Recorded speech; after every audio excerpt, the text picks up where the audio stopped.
Buenos días, buenas tardes, buenas noches. Empieza aquí y en este momento un nuevo programa de los Eternautas, mortales hablando de inmortales. Y los Eternautas somos, por una parte, nuestro Daniel Jándula, que edita estos vídeos en la parte técnica, y aquí ante las pantallas, como de costumbre, tenemos a Lázaro Covadlo. Hola Lázaro, ¿qué tal? Buenas. Tenemos a María José Peña. Hola María José. Hola, buenas tardes. Buenas tardes. Y a Graciela Molinelli desde Buenos Aires. Hola Graciela. Hola queridos. Hola. Buenas tardes. Y yo que soy David Monteagudo.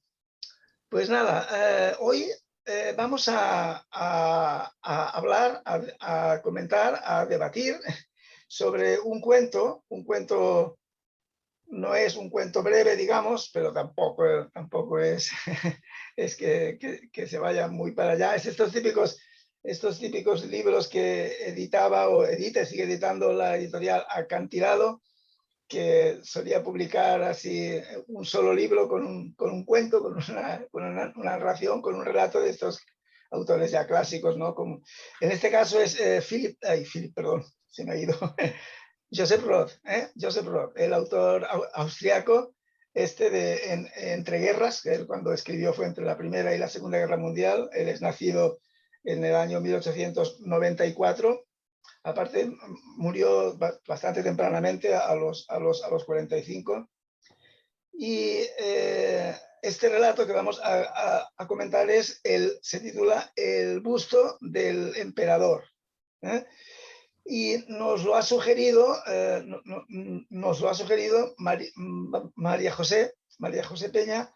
Así que sin enrollarme más, le cedo la palabra a María José para que nos hable ella sobre el relato y nos ponga en antecedentes. Así que cuando quieras, María José. Bueno, yo soy una enamorada de la literatura de Joseph Roth, así que ya os aseguro que solo vais a encontrar elogios por mi parte. Soy incapaz de encontrarle un fallo.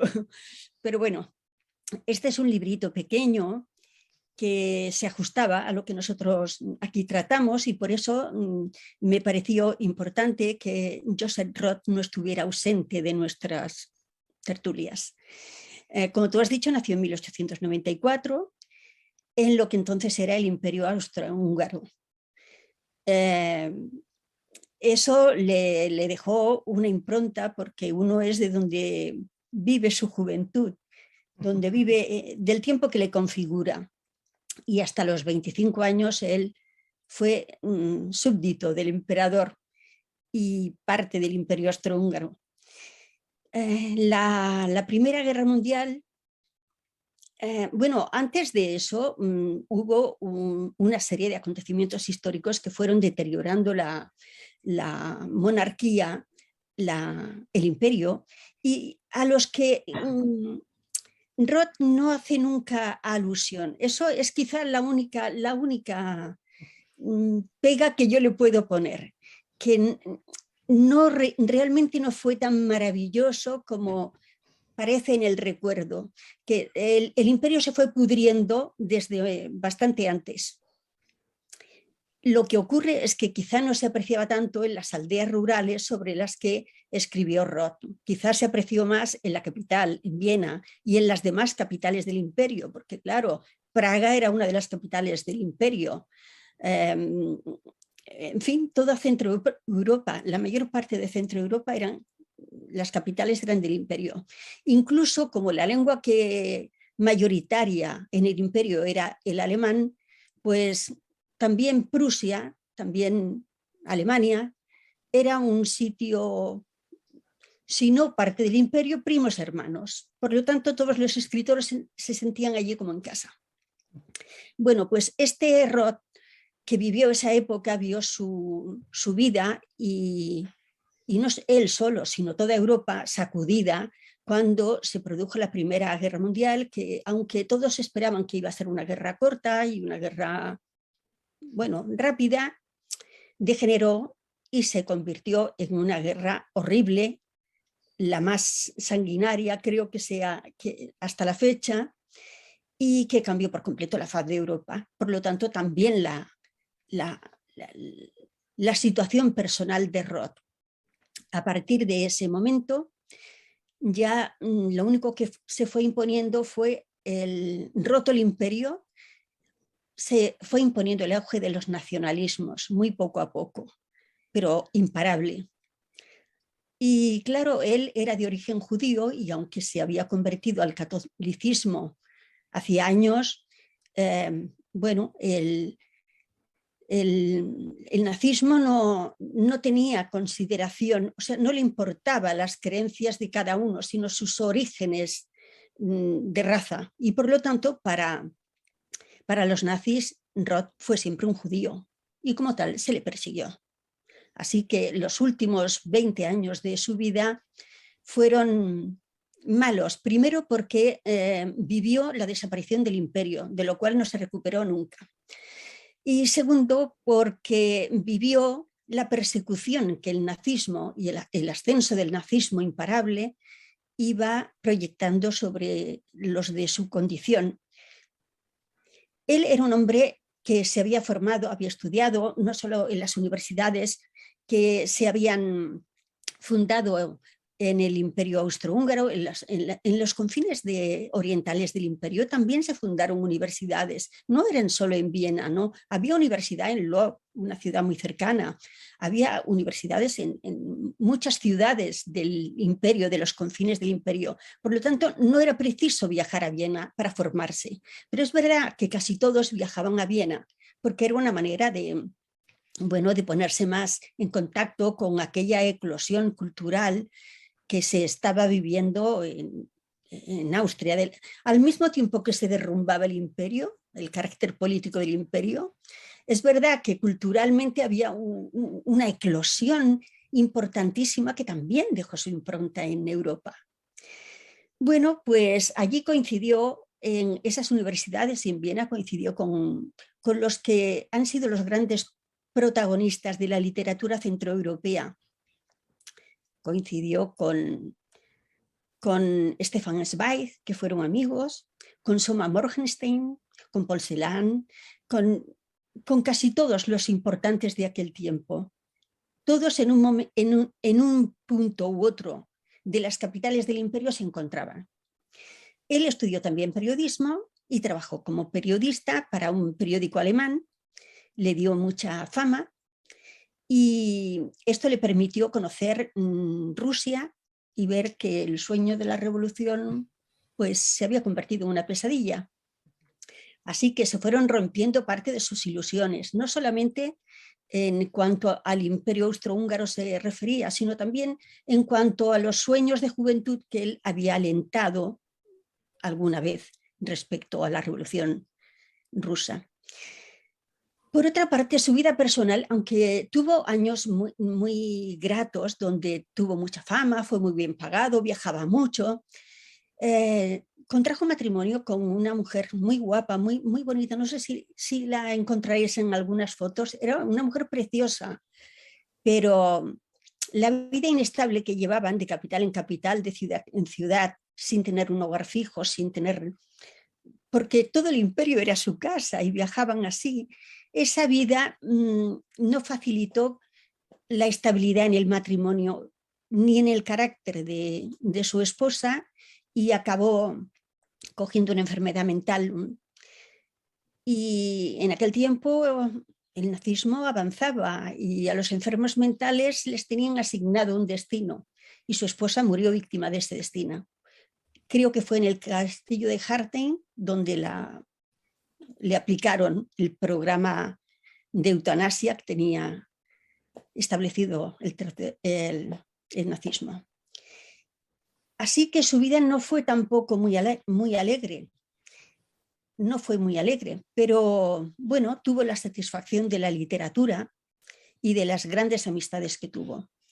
En todos estos últimos años en que fue tan perseguido y que iba de una capital a otra, pero el nazismo seguía pisándole los pies, como se los pisaba todo el mundo, y tenía que huir inmediatamente a otra, pues tampoco le llegaban los cheques por sus trabajos, por los honorarios, porque se mudaba mucho de lugar y la época era insegura, la publicación de libros o de artículos en aquella época tan complicada era inestable y entró en una pobreza bastante extrema. Fue ayudado por muchos amigos y al final acabó en París soportando esa situación tan desastrosa, personal y colectiva, soportándola a través del alcohol. El alcohol fue su último refugio y del alcohol murió. Bebía tanto desde primeras horas de la mañana que bueno, en una ocasión entró en un delirium tremens y ya no se recuperó. Era joven, pero se ahorró ver cosas horribles. Murió 3 meses antes de que Hitler invadiera Austria, perdón. Bueno, ya hubiera sido, si ya perdió el imperio y solo quedaba la república, pensar que ahora la república estaba anexionada al Tercer Reich sin la oposición de los austríacos, quizá hubiera sido demoledor para él. Bueno, no lo vio. Su literatura es buenísima, a mí me encanta, porque es un reflejo siempre del contexto que vivió, del contexto social e histórico que vivió. Él se refleja. Es un hombre que toma partido, se confiesa. Sus obras no son asépticas, son comprometidas. Él está allí, él dice allí lo que piensa. Y creo que es el mejor retrato que un escritor puede hacer de su época, el que ha hecho él. Stefan Zweig también retrató aquel mundo, lo retrató muy bien en El mundo de ayer y por los mismos años, porque este pequeño librito, El busto del emperador, es de 1934 y por aquellos años Stefan Zweig empezó a redactar su novela más importante, libro de memorias más importante, El mundo de ayer. Quiero decir, los dos hablaban de la misma época, pero claro, Stefan Zweig le ponía más recuerdo personal y Joseph Roth ha jugado más con la ficción. Retrataba el mismo mundo, pero jugaba más con la ficción. Por otra parte, Stefan Zweig también se fija más en el mundo que él conoció, por lo tanto, en el mundo de la cultura, de los escritores, de las ciudades, en el mundo urbano. Y Joseph Roth, que procedía de Brody, un pequeño pueblecito en los confines orientales del imperio, se fijaba más en el mundo rural, en el mundo de las profundidades del imperio. Bueno, ya podéis deducir que a mí me parece magnífico. Por todo lo que os he dicho ya lo podéis ir deduciendo. El librito este yo casi preferiría que lo comentarais vosotros. Es precioso, pero creo que es una joyita, una auténtica joyita. Pero no sé, me gustaría saber qué pensáis vosotros. Y luego, si queréis, pues yo también puedo hacer alguna aportación. Quería preguntarle algo a María José. Sí. Tú dijiste algo de que a los enfermos mentales les aplicaban la eutanasia. No sabía eso. ¿Eso dónde fue? Sí. ¿Eso qué era? Desde el ascenso del nazismo, desde 1933, se empezaron a promover programas en los que separaban a las personas disminuidas, enfermas, por cualquier razón, físicas o psíquicas, las empezaban a separar, las llevaban a hospitales especiales y acababan todos. No salvaban ninguno. Era para depurar la raza. Sí, era un tema de eugenesia, para que no tuvieran hijos, o sea, que no procrearan gente diferente. Entonces, a los que tenían enfermedades mentales, a los de las razas que ellos consideraban inferiores, y también a los homosexuales y cualquiera de estas cosas eran finiquitados. Eran... Pero ¿esto pasaba además de en Alemania en los otros países? No, en los países que había invadido Alemania. Ah, ya estaba invadida Esto Alemania. pasó cuando ya habían invadido Polonia, habían invadido Austria, entonces bajo el Tercer Reich, ese imperio, que era un Reich, un imperio, todos los países, entonces sí, ahí aplicaban eso, pero no era... En realidad eso lo aplicaban también en la propia Alemania desde antes, ¿eh? En la propia Alemania, en Berlín.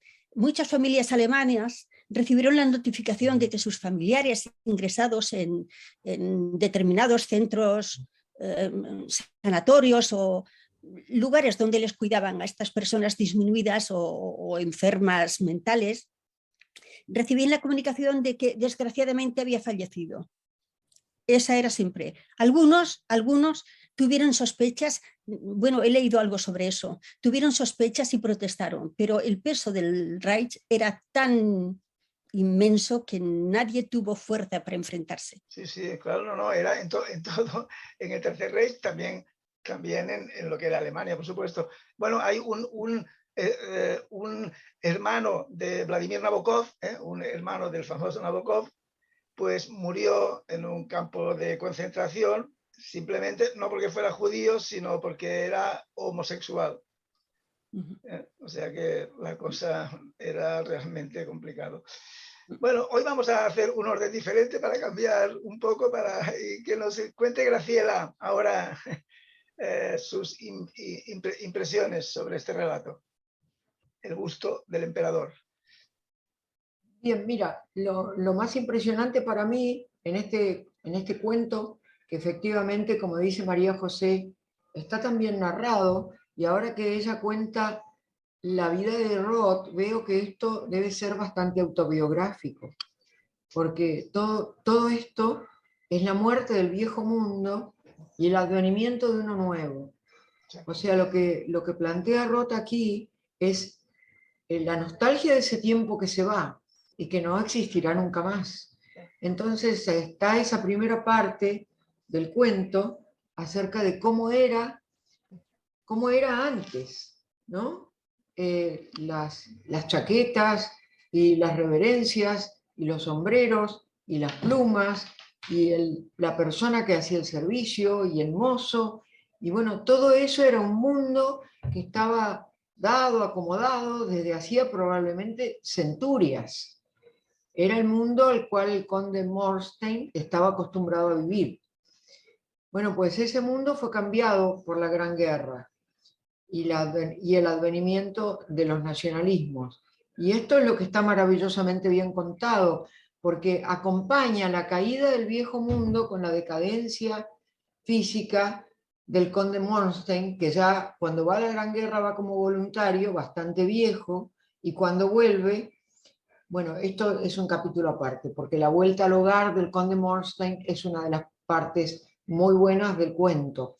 Bueno, entonces cuando plantea Joseph Roth ese mundo de paz y de tranquilidad y de valores instituidos, donde este señor, el conde, era el que podía dar beneficios, cobrar tributos, salvar de alguna pena a alguien, concederle un beneficio, y pinta también Roth la forma de ser de este viejo conde, que siendo de origen italiano no se decía noble italiano, ni se decía noble polaco, ni se decía noble húngaro, ni austrohúngaro, sino que simplemente él era uno de estos señores que poblaban esa tierra. No había una definición acerca de que él viniera de algún lado, era un noble y punto. Y como tal se comportaba, haciéndole favores a sus súbditos, a los que él encarnaba, porque cuando ellos no obtenían lo que querían, él se sentía humillado. Y también es importante las cosas que dice y cómo lo cuenta, porque no solo porque el conde tenía que hacer esto para sentirse bien, sino también desliza por ahí que a la gente no le importan los sentimientos de aquellos que los benefician.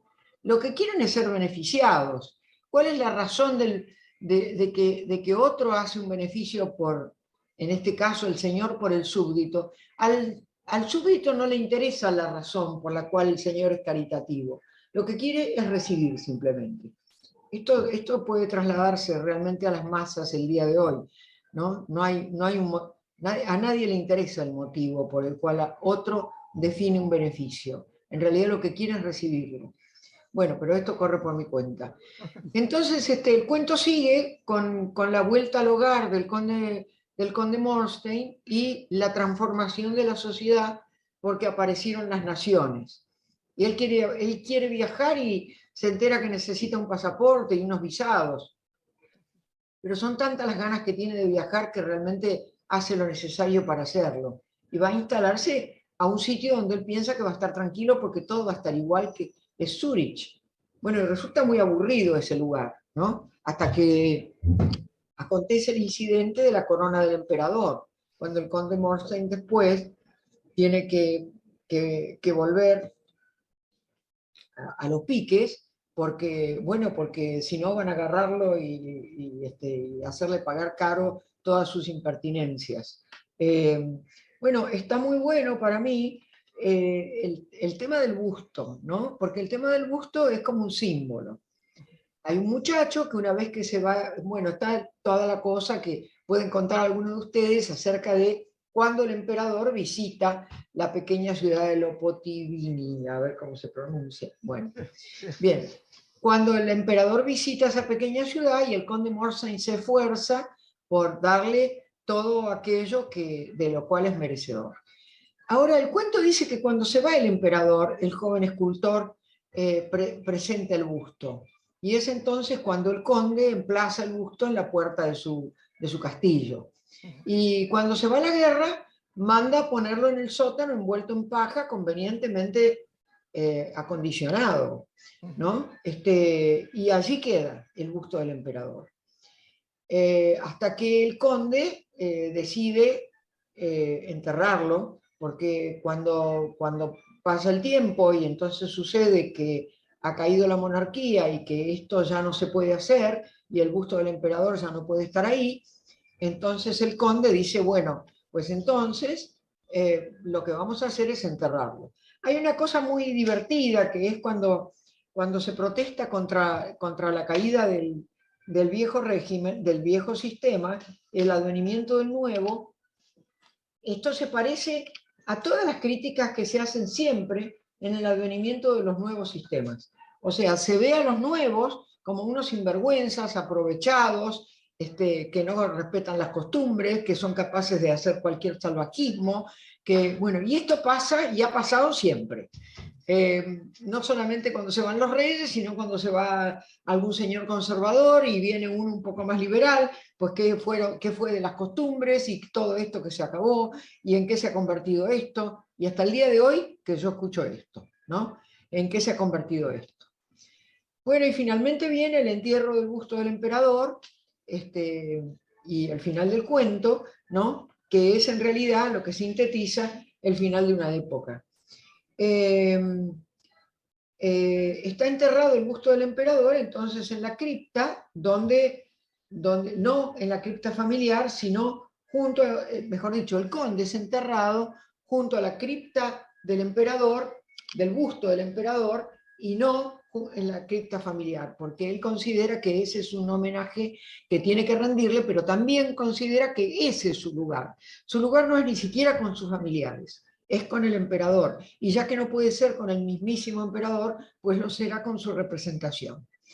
Bueno, el carácter del conde Morstein, su lealtad a esos viejos principios, su manera de ser, cómo transcurre el tiempo, y el final de esos tiempos y el advenimiento del nuevo, es realmente una parábola que se puede aplicar a cualquier persona que haya vivido cambios como los de las grandes guerras, como el advenimiento de las democracias, como el advenimiento de los populismos, como el advenimiento de las dictaduras, o sea, y después cuando las dictaduras se van, porque si fue una dictadura buena, y todo esto es aplicable realmente a los sucesos universales de los últimos 200 años, por lo menos, y probablemente si nos remontamos a la historia, pues es probable que sea aplicable también a las épocas históricas.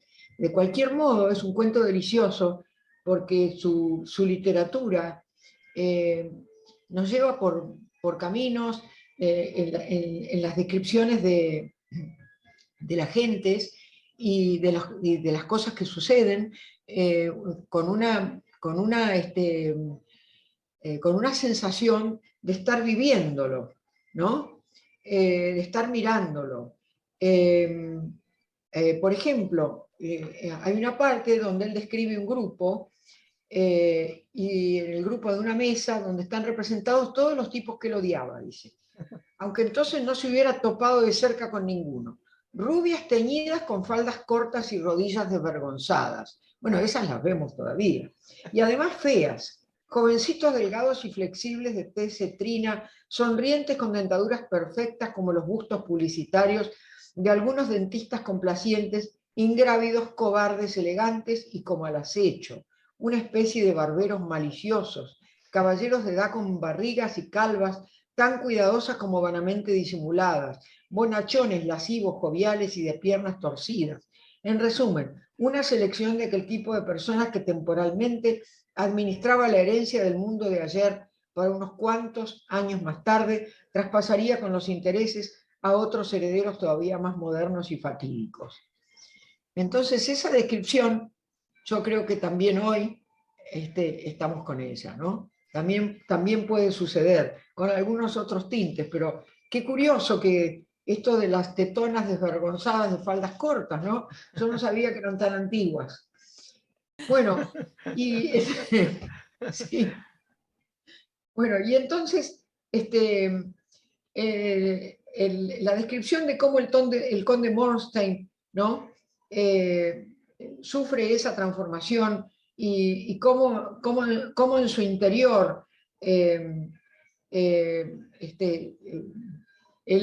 ve caer ese mundo, me ha llevado realmente por el sendero de otras grandes descripciones de eso, como fue La montaña mágica de Thomas Mann, ¿no? Que, bueno, que se lee cuando uno tiene 15 años y si no, no se lee nunca más.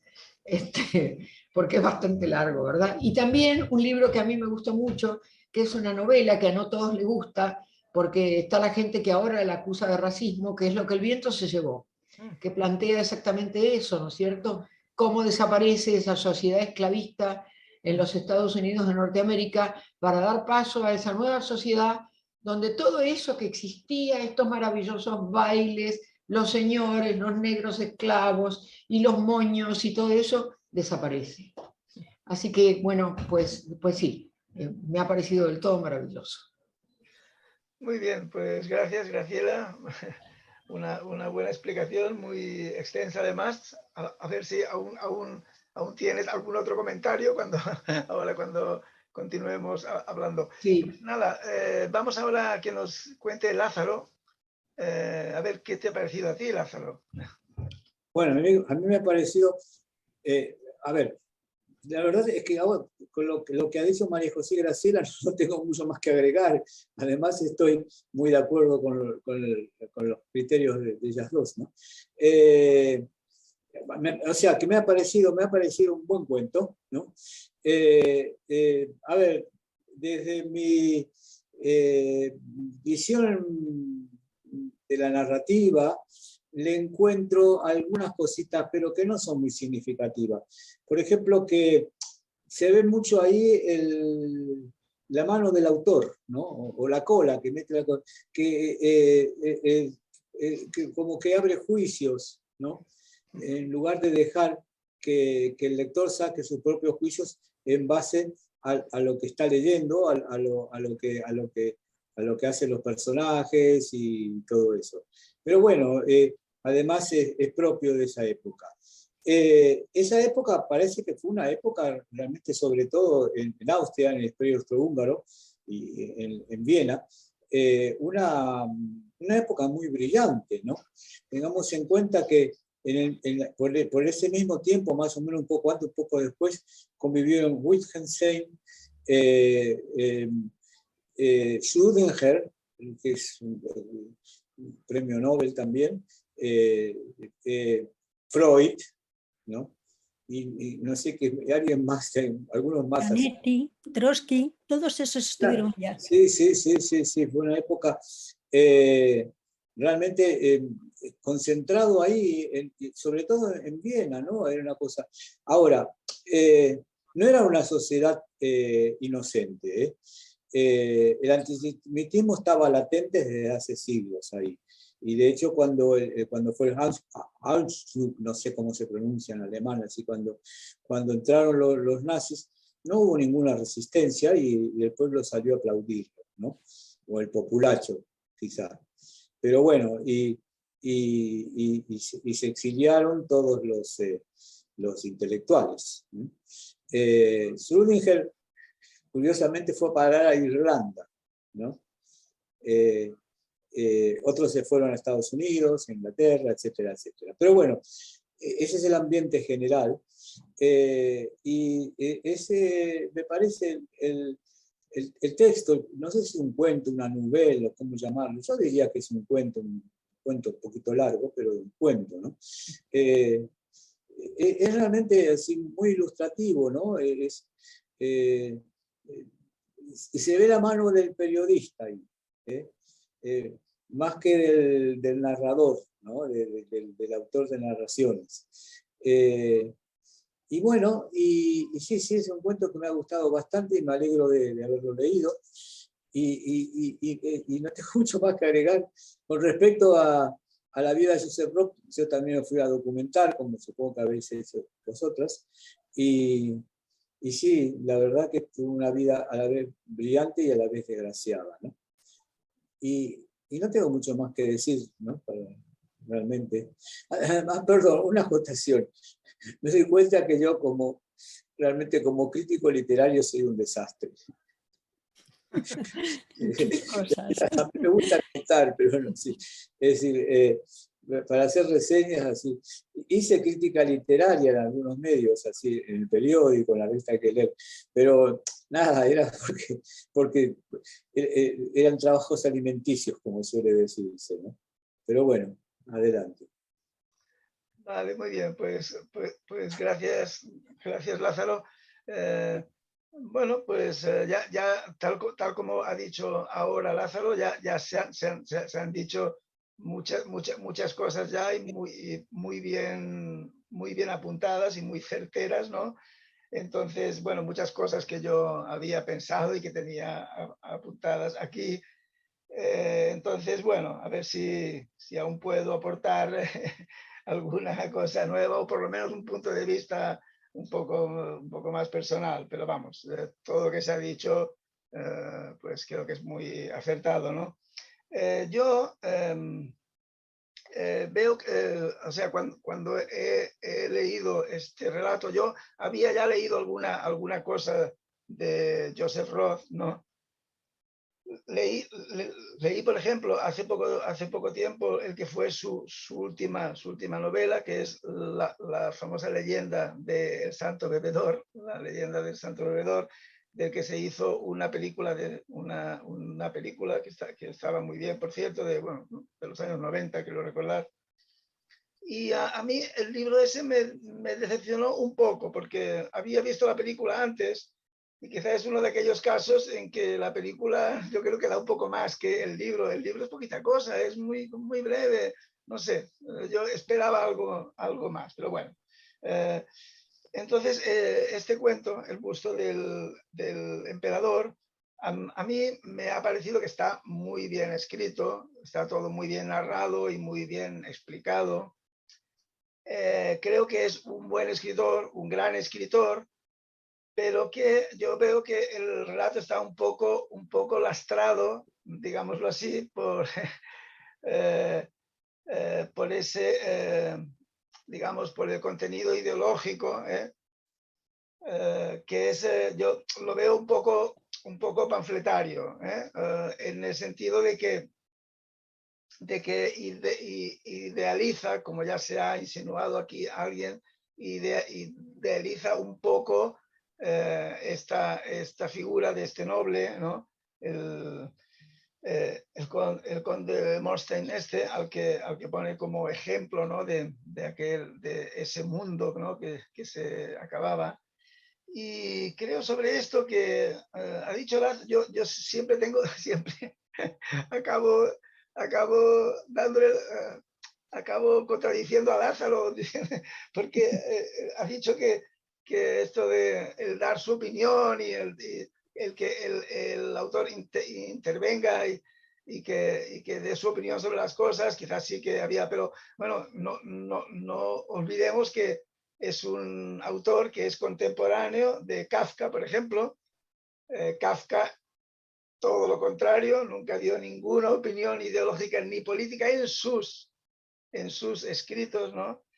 De Nabokov, que es nacido, nada, 5 años más tarde que Joseph Roth, y Nabokov es otra persona que en sus libros nunca, siempre rehuyó el dar la opinión política, y eso que él tenía su propia opinión y todo, pero para hacer literatura era otra cosa.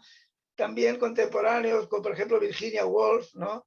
Que Virginia Woolf, aparte, es un caso que yo suelo poner como ejemplo siempre. Yo cuando en los talleres literarios que doy, cuando veo alumnos que me escriben algunos trabajos o que hacen ejercicios en los que se dejan llevar por su apasionamiento, digamos, político o ideológico, ¿no?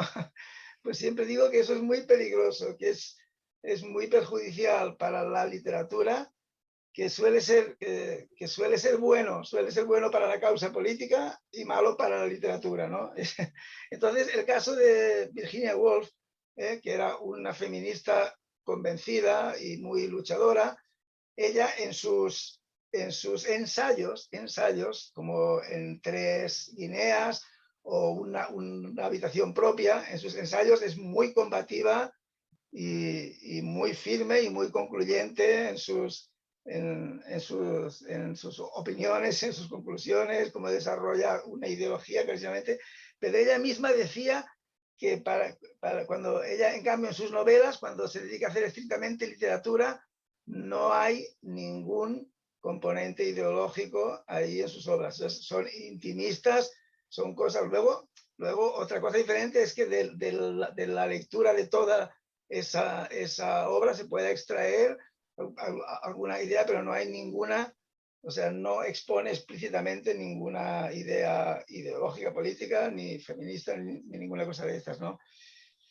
Entonces, en este caso, claro, está un poco idealizado, ¿no? Porque nos habla, tal como ha dicho Lázaro también, es que ahí ya se han ido diciendo muchas cosas que yo tenía apuntadas, que claro, tal como nos lo pinta él, pues da un poco la impresión de que aquel imperio austrohúngaro, digamos, era un sitio en el que no existía el antisemitismo, en el que había una confraternización total entre las 3 religiones, ¿no? Y luego, claro, esta figura del noble influyente, que era el que sustituía o el que hacía una verdadera labor administrativa de repartir prebendas y dar cargos y dar estancos a los veteranos de guerra y dar ayudas y que si becas y cosas de esas. Claro, esto es algo terrible porque entonces tenemos que confiar, digamos, en que el noble influyente sea bueno. Que sea un buen influyente, claro, porque si en cambio es una persona corrupta y negativa, pues todo eso sería terrible. Quizá mejor que sean unos funcionarios, ¿no? Que al menos están controlados por unos mecanismos de control, por unas leyes, por una cuestión mucho más moderna y más democrática. Entonces, claro, aquí nos pinta la cara mejor y más dulce, digamos, de todo eso, ¿no? Luego el personaje el noble, cuando va a Suiza, cuando viaja a Suiza, como ha dicho antes Graciela, pues en el bar ese tiene esa experiencia terrible, ¿no? Y ahí, claro, es casi como Jesucristo en el templo, ¿eh? Este famoso episodio en el que incluso Jesucristo sacó el látigo y y fustigó a los mercaderes que estaban en el templo, porque era Jesucristo y tenía toda la autoridad para hacer eso. Entonces, este hombre lo que hace es golpear con una botella de champán en la cabeza a ese banquero que estaba... y parece ser que lo que hacen pues es echarlo del bar, simplemente. O sea que parece ser que aún tiene ciertas prebendas por su condición, ¿no? Entonces, claro, lo que no dice él es que el imperio, lo que no dice el autor, es que el imperio austrohúngaro estaba ya como todo en manos de los banqueros, a los que debían dinero y todo esto. Claro, esto ya estaba antes. Entonces es muy tendencioso, es muy tendencioso y es un poco, como he dicho antes, panfletario. Entonces es lo que ocurre cuando uno tiene muy claro que tiene la razón, ¿no? Cuando uno tiene la verdad, cuando uno está convencido de que con lo bien que se vivía en este país, en esta especie de país, imperio, en el que uno podía hablar una lengua, otra, se podía convivir perfectamente, había diferentes países, no tenías por qué. Y en cambio, cuando aparecen los nacionalismos, pues claro, este hombre, el Philip Roth, Philip, y dale, me sale el norteamericano, Joseph Roth, tenía esto clarísimo, ¿no?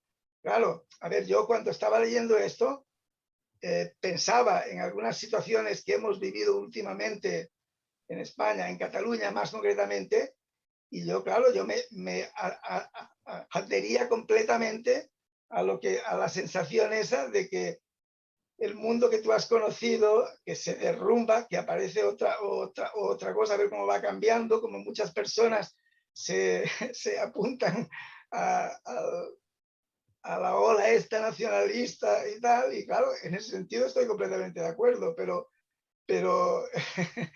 claro, como texto literario, pues creo que también incluye, digamos, incurre en una idealización y es muy tendencioso y es panfletario, ¿no? Entonces, incluso al final, cuando hace ese entierro simbólico, ¿no? Porque al final no es que monte ninguna revolución, cuando comprende, el funcionario dice que tiene que retirar el busto, pues ya se da cuenta de que sí, y lo entierra, y al entierro resulta que dice, en el texto se dice, digamos así, o sea, con estas palabras, que va todo el pueblo, asiste a ese entierro, y van los tres representantes de las religiones, del cristianismo, el judaísmo, están ahí presentes también. Entonces, claro, esa cosa de, digamos, atribuirse siempre el pueblo, como que el pueblo estaba con, eso es muy peligroso. También es cierto que en el texto dice que el pueblo lo que quiere simplemente es que le resuelvan lo que esto también lo ha dicho Graciela, que le resuelvan las cuestiones estas materiales, las cosas que le preocupan de verdad y tal, y que le da igual lo de las ideologías y todo esto. Esto lo dice también, ¿no? Pero al final ahí hay bueno, incluso ya todo el pueblo asiste a ese entierro, o sea, son una piña, digamos, con el conde Morstein este. Y bueno, yo, claro, el texto, aunque tiene unos valores literarios innegables y que son evidentes, ¿no? Porque describe muy bien todo eso que él quiere describir, pero para mí lo que es lo que es la literatura, la gran literatura, pues un poco escapa de estos mensajes tan unidireccionales y el tener la razón, ¿no? El tener clarísimo, es que es tan evidente, o sea, está tan claro que aquí vivíamos muy bien, que eso es estupendo y que han venido a complicarlo con todo esto. Claro, yo esto puedo pensarlo a nivel personal o a nivel ideológico, ¿no? Pero en cambio no montaría yo al menos un relato para digamos, para apoyar esta tesis, ¿no? Ideológica. Bueno, no sé, un poco es Es lo que a mí me ha parecido y lo que tengo apuntado por aquí. No sé si alguien quiere comentar algo. Está en la línea de la novela de tesis. Sí, sí. ¿La línea de qué? De la novela de tesis, porque no es una novela, es la línea de la novela de tesis, ¿no? Sí. Yo creo que toda la vida de Roth fue la defensa de sus convicciones. La literatura también fue eso, un instrumento más para defender aquellas convicciones. No es un novelista al margen de eso. Eso le marcaba tanto a él y curiosamente a otros escritores de su época también austrohúngaros, también de aquel momento. Les marcó tanto porque yo creo que fue algo mucho más que un cambio político. Fue una herida en Europa que aún sangra. Un mundo, se acabó un mundo. Se acabó un mundo, se acabó una manera de vivir. Bueno, yo, si hay tiempo, quería comentar un par de cosillas. Sí, Venga, venga. Sí. claro. Claro que hay Una tiempo.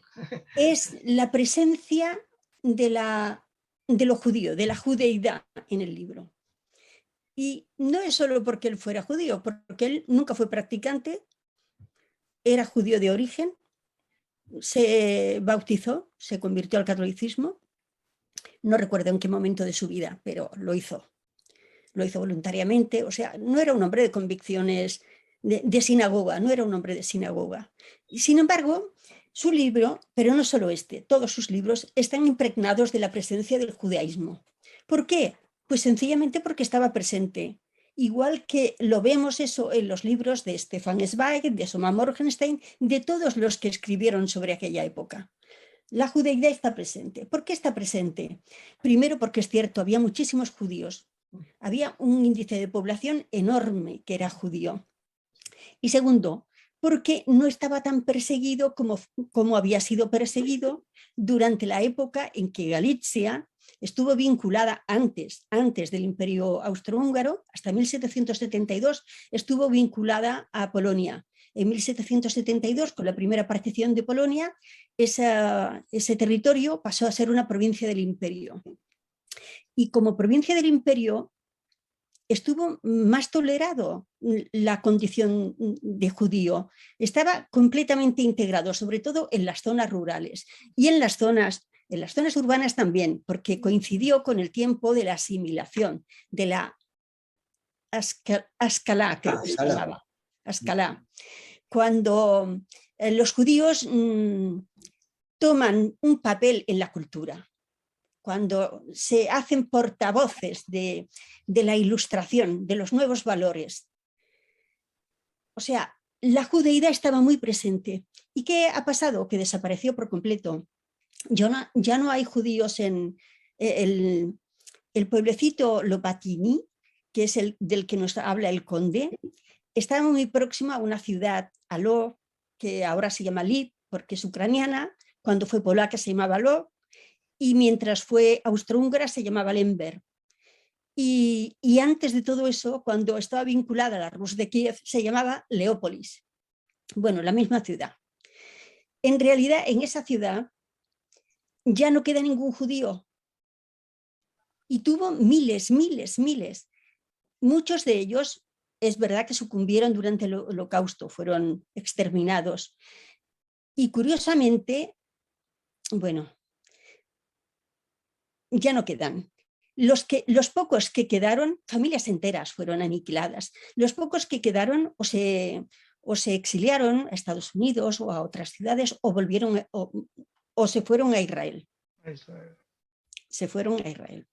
Los pocos. ¿Por qué? Porque muchos de ellos conservaban esa herida abierta de que gran parte de sus conciudadanos colaboraron con el exterminio. Ya no quedan judíos en esas ciudades. Es terrible, todo esto es muy importante, yo creo. Y por eso me gustaba cuando el conde se refería muchas veces al judío del pueblo. Bueno, había muchos más judíos, pero uno de ellos, no me acuerdo qué profesión tenían, sí, eran siempre comerciantes. Él cita a los comerciantes y a los como judíos y a los campesinos que no eran judíos. Sí, O sea, los sí, pero judíos en eran este caso, el comerciantes. que cita, ¿verdad?, que era tabernero, bueno, da lo mismo, lo que fuera. Sí. Quiero decir, que fueron mucho menos perseguidos que en cualquier otro lugar. Así que, aunque hubiera mucho antisemitismo, nada que ver con los pogromos de Rusia. Por lo tanto, sí que era, en cierta medida, un mundo ideal para estos judíos de los confines, el estar bajo la autoridad imperial, bajo el imperio. Otra cosa que quería decir es verdad, yo también creo que es un libro de tesis. Vamos, es evidente, la presencia de él, la presencia del narrador está en cada línea, en cada frase, aunque su estilo es un estilo conciso y es un estilo sin grandes adornos, la pasión que lleva dentro la refleja, sale a empujones, se ve constantemente lo que él defiende, lo que él cree. Es un libro que yo creo que en la situación que ellos estaban viviendo no podía ser de otra manera. A mí no me parece que la literatura deba estar desvinculada de la situación que viva el autor. Hombre, puede estar si lo desea el autor, claro que sí, pero me parece muy natural que la literatura sea parte de la expresión del autor y del contexto en el que vive. Trazar esa separación, en cierta medida, me parece un poco escapista. No, me parece ponerse limitaciones, autocensurarse, tener miedo a comprometerse. Y bueno, me parece a mí que el compromiso está en la vida y que no podemos estar de perfil. Y a mí me gusta que él no se pusiera de perfil. Igual que me gustan los libros de Sebastián Haffner, no sé si los habéis leído. No, bueno, conozco este da lo autor. mismo. Me gusta cuando la gente no se pone de perfil. Coincidiré con ellos o no coincidiré, pero me parece que la literatura necesita también posicionamientos, no posicionamientos políticos o ideológicos, sino hacia el mundo, sobre el mundo. El conde le pregunta al judío, ¿qué piensas del mundo? ¿Qué frase? ¿Qué piensas del mundo? Pues esto es lo que yo quiero ver en la literatura. ¿Qué se piensa del mundo? Perdón, María José, hay una parte que nos incluye a los abogados, porque cuando le pregunta qué piensas del mundo, pues dice que ahora sí hago un pleito, pero que tengo que ir a un tribunal, que son otros abogados también. Que cuando tú pones abogados, pues ya lo que tienes son pleitos. Sí, es que yo creo que también hay un cierto humor en el libro.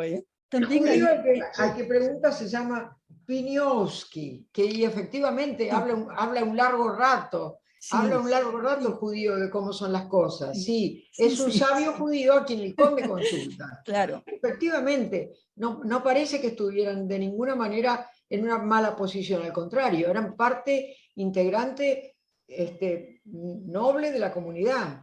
Sí. Bueno, así mucho no mejor es que solamente Rusia, porque lo claro. refleje así el libro, es que hay estudios históricos que lo reflejan, que la situación de la judeidad en el Imperio Austrohúngaro fue infinitamente mejor que la que habían sufrido en Polonia, que fueron muy expoliados y muy perseguidos, y la que se sufría en Rusia. Así que hasta cierto punto me parece que el hombre pues tenía sus razones para decirlo. Hay una cosa al final que me gustaría comentar. No sé cómo vamos de tiempo. Si vamos mal, me paro. No, dale. Sigue, tranquila. Dale. Tenemos tiempo. Sí. Bueno, en respecto al estilo ya hemos hablado, que es un estilo seco, conciso, sin concesiones, pero profundamente apasionado y profundamente lírico a veces. Yo estoy enamorada de él. Y también me parece un estilo de un gran experto en el dominio de la palabra. Es un estilo fluido, no se atasca nunca. Lleva un ritmo que seguimos con emoción, con pasión, con interés. Es genial, es genial. Y respecto respecto al final, ¿qué saco yo en claro de esto? Bueno, pues aparte de que es una elegía hacia un mundo perdido y que es el temor también hacia el mundo que se avecina, hacia la pérdida de la solidez y del paraguas que representaba el imperio para todos, y ahora se va hacia la fragmentación, hacia un individualismo feroz donde nadie tiene amparo y donde o te vinculas al que manda o te arrollan y desapareces. Esa visión de lo que se acerca a mí me parece que está muy presente, muy presente. Él no vivió el nazismo, vamos, cuando ya empieza a dominar los países del entorno y no vivió, por supuesto, el Holocausto, pero lo presentía. No sé si habéis, bueno, lo presentía, no era algo mental, no, tenía datos, evidencias, era un hombre lúcido, estaba al tanto, veía lo que pasaba. Y eso lo refleja muy bien en la correspondencia con Stefan Zweig. Se llama El infierno en la tierra. No sé si lo habéis leído, pero si no lo habéis leído y tenéis interés, es fantástico. Aquí Roth, al final, me parece a mí que hace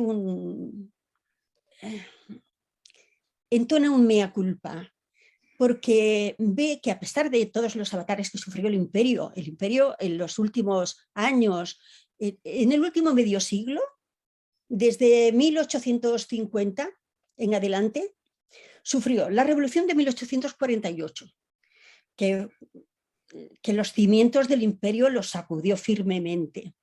Antes había sufrido las guerras de unificación italianas.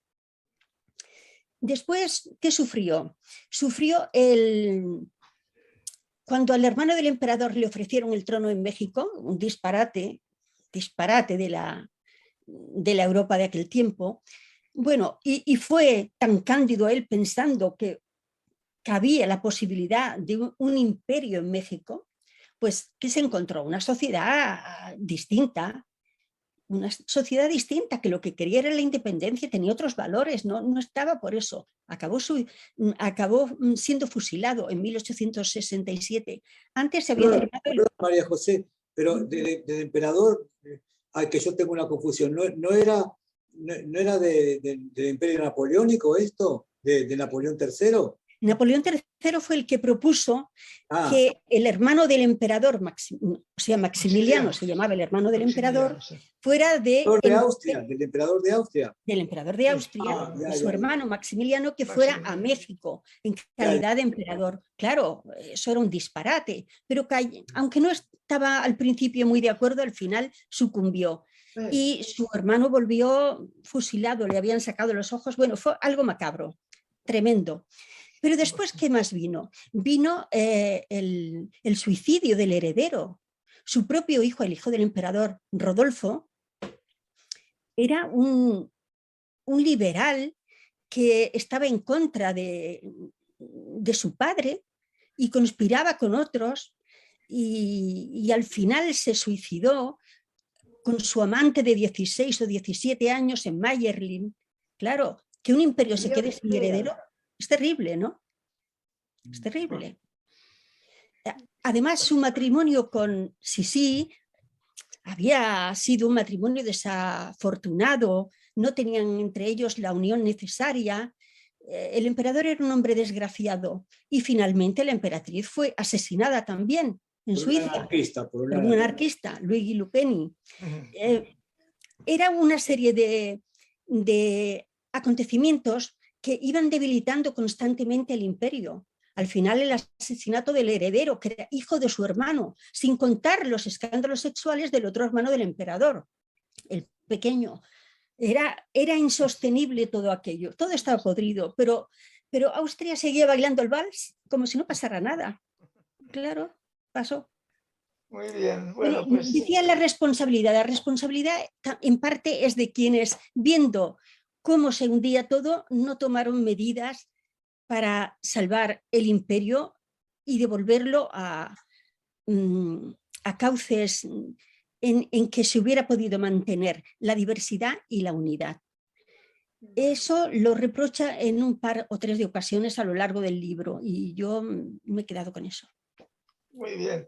Bueno, pues nada, yo solamente apuntaré, como apuntar rápidamente, que yo mucho de lo que sé es por los autores, por la literatura que he leído sobre esa época o de autores que vivían en esa época y puede ser, sí, que los judíos en el Imperio austrohúngaro estuvieran mejor que en Rusia o que en otros países, pero tú lees cosas de aquella época y el antisemitismo estaba a la orden del día. Los judíos siempre eran tratados con desprecio, con desdén, con Y risa. había ¿No? números clausos Mira, esos para que tipos, ¿no? accedieran a la Esos judíos, universidad. ¿no?